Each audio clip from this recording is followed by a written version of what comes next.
بسم الله الرحمن الرحيم. وسادسها ها فإنه موضوع لخذ مثل ها زيدا أي خذ زيدا. وقد جاء فيه 3 لغات: هاء بسكون الهمزة، وهاء بزيادة الهمزة المكسورة، وهاء بزيادة الهمزة المفتوحة. شپږم د اسماء افعال څخه دا ها پس هغه وذکر شو دا د پورا د خوز د پورا یو دونکا یو دونکا دا دونکا مانا یا خوز و ها دغه مانا یا خوز دو. مثلو ها زیدن ای لکه مثالی دا ها زیدن دغه مانا سدو ای خوز زیدن وخلا زید ونسا زید. وقد جاء او په تحقیق سره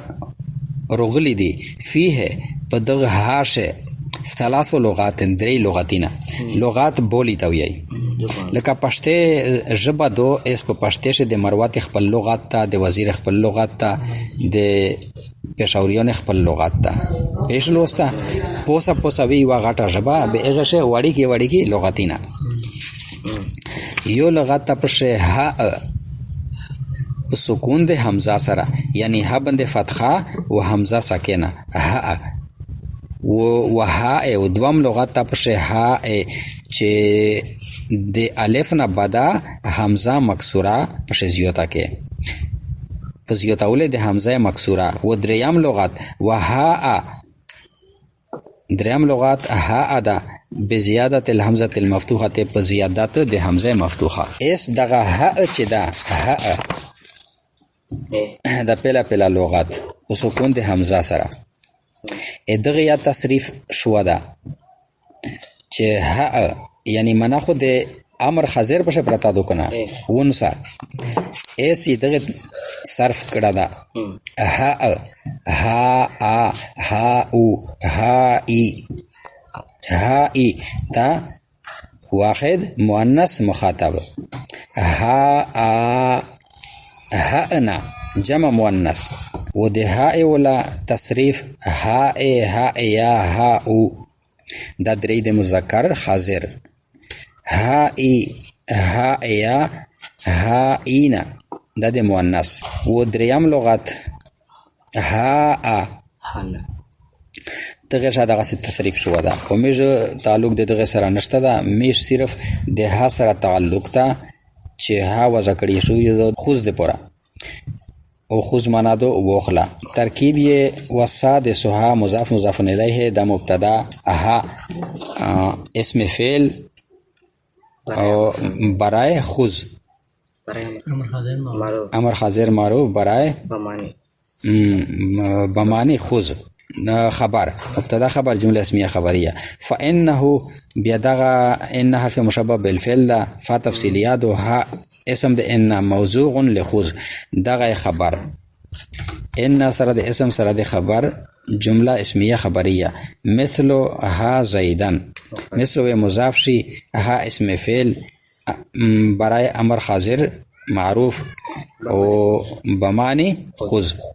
او انت ضمیریه فاعل زیدنی مفعول به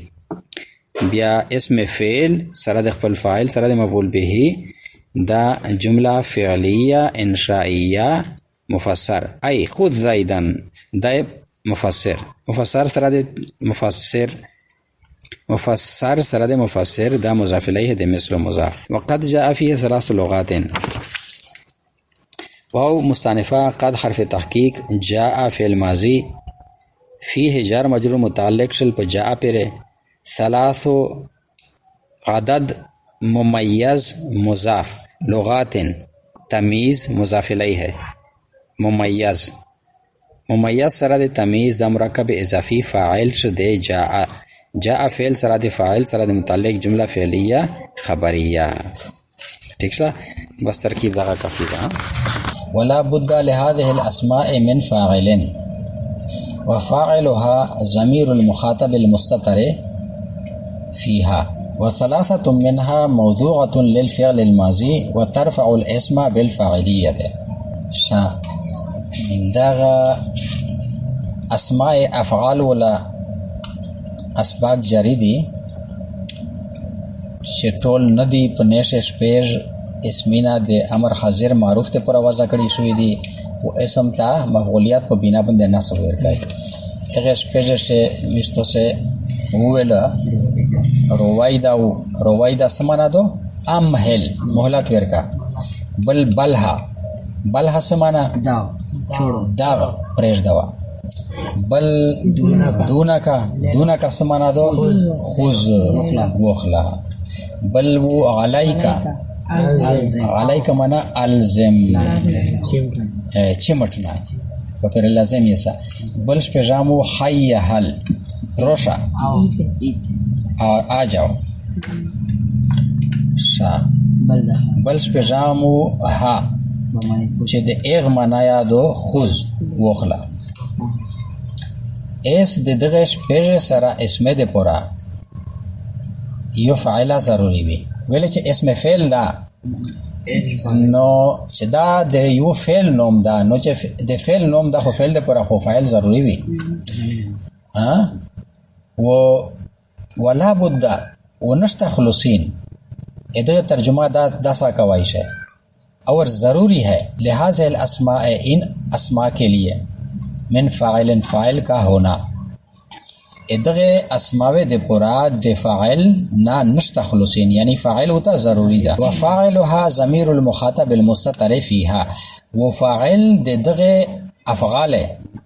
ضمیر د مخاطب دا ضمیر د مخاطب سیکتا انتا المستتر چې پټتا فيها په دغه اسماء افعال شه وثلاثه منها ودري د اغنزخه د منها ضمیر شه د ها چې دو دغه ها نه به مراد میشتو سه اغا تسغاتون وخلی تسغاتون اغا نه چې دی اغنزخه د شپږ بیان وشو د درې بیان استتکای موضوعاتن وذکری شوی دی للفعل الماضی د پرا د فعل ماضی وترفع الاسم بالفعالیت و رفع ورکای اسم ته په سبب د فعالیت د شپږ افعال چې دی چې امر حاضر د پرا وذکری شوی دی هغه اسم ته نصب ورکای په بنا د مفعولیت ول چې مفعول منصوب وي او د درې چې د ماضی د پرا دی دغه اسم ته رفع ورکای و فاعل مرفوع وکنا رفع ورکای په سبب د فاعلیت ترکیب ولا بد لهذه الاسماء من فاعل و مستنفه لا نفي جنس بد مصدر لام حرف جار هذه الاسماء هذه اسم اشاره الاسماء مشار الیه اسم اشاره مشار الیه پګړه مجرور د لام جار دا ظرف لغوش متعلق ش په بد مصدر پره مصدر د خپل متعلق سره ملاو شو دا اسم شو د لا نفی جنس لا نفی جنس تو سویلی دی کنه چې د هغه اسم چې دا منصوب وي لا رجل فی الدار او من فاعل جار مجرور ظرف مستقر د خبر لا نفی جنس اسم او خبر سره ملاو شو د جمله اسمیه خبریه معطوف علیه وفاعلها واو عاطفه فاعلها مضاف الیه مبتدا ضمیر الخطاب دا مضاف الیه موصوف المستتر دای صفت المستتر صيغه د اسم مفعول پداشه ضمیر دا هو اغه نائب فاعل فيها جار مجرور دا متعلق ش المستتر پره اسم مفعول یعنی المستتر سره د خپل نائب فاعل سره د خپل متعلق دا صفت ش د موصوف سے کو المخاطب موصوف سره د صفات دغه مضاف الیه ته ضمیر مضاف سره د مضاف الیه دا خبر مبتدا خبر جمله اسمیه خبریه معطوف علیه سره د معطوف دا جمله معطوفه شا وثلاثه منها دغه واو بیا مستنفه ثلاثه منها دغه دسو بلا چې دا ثلاثه موصوف منها د صفات موصوف سره د صفات دا مبتدا منها د ها ضمیر مرجع چې دو هغه تسعتون طرف ته دو کنه بمنها دا جار مجرور ظرف مستقر شکنه دا صفات شده ثلاثتون موصوف صفات په ګډه د مبتدا موضوعه للفعل الماضي موضوعه صيغه اسم مفعول هي ضمیر مستتر د په هغه نائب فاعل لام حرف جار الفعل الماضي موصوف صفات مرکب توصیفی دا مجرور جار مجرور متعلق شه په موضوعه صيغه اسم مفعول پر اسم مفعول موضوعه نائب فاعل و متعلق دا خبر مبتدا خبر جمله اسمیه خبریه معطوف علیه و ترفع الاسم بالفاعلیه و حرف عطف ترفع فعل مضارع معلوم الاسم دا مفعول به اچھا ترفع شه یغه دا هي ضمیر په مستتر دا هغه فاعل ترفع فعل هي ضمیر مستتر هغه فاعل الاسم مفعول به بالفاعلیه بحرف جار او فاعلیت دای مجرور جار مجرور د متعلق شه په ترفع پره ترفع فعل سره د خپل ضمیر فاعل سره د مفعول به او سره د متعلق د جمله فعلیه خبریه معطوف علیه سره د معطوف د جمله معطوفه پیش الوسطى باقی به سبو کو کا خیر و